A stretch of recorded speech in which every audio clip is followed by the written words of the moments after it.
Ito na naman si Tutoy at magluluto uli. For today's ulam ay manok na naman. Ay walang kasawa-sawa sa manok. Ari nga pala yung backbone ng manok at matapos kong tadtarin ay tinanggal ko yung baga. Yan daw ay malansa sa manok eh. Kayo kayo nagtatanggal din ng ganyan. At pagkatapos niya nahihugasan ko ng ayos hanggang sa mawala yung mga dugo-dugo. Mga 3 hugas ang ginawa ko din eh para siguradong malinis. At din naman sa bandang aray maghahanda na tayo ng mga panlahok. Inuna ko na yung bawang at pinisak-pisak ko laang. Mga kalahating ulo laang ng bawang ang ginamit ko dyan. At pagkatapos ginayat ko ng ganyan maliliit.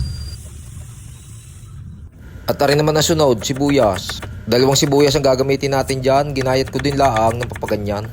Masarap daw pagka marami sibuyas eh.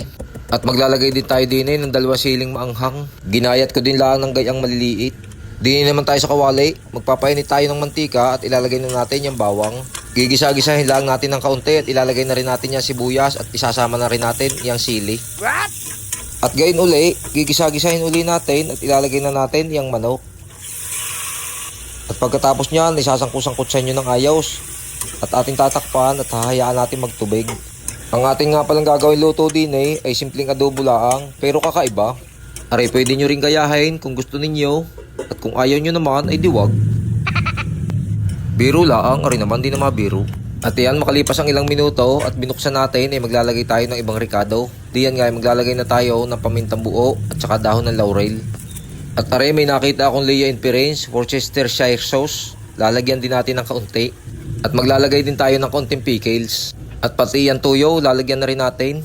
Aray, hindi kalderita ha. At syempre, pag may toyo, may suka. Aray naman ang ating pampasarap, ang bitchin, lalagyan din lang natin ng kaunti. Pagkatapos niyan, ihahalo-haluin lang natin ng kaunti at ating tatakpan. Hihintayin natin kumulo.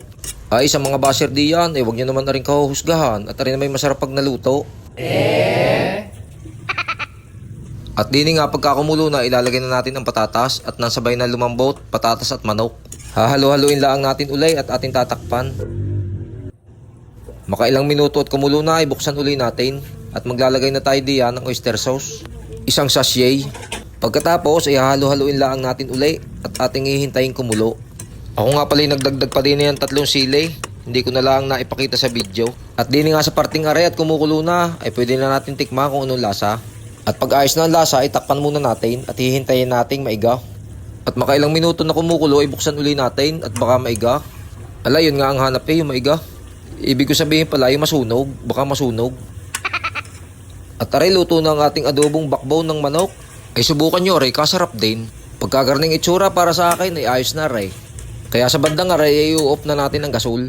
At din naman tayo ating isasali na sa maliit na lalagyan. Ay kita nyo gayan.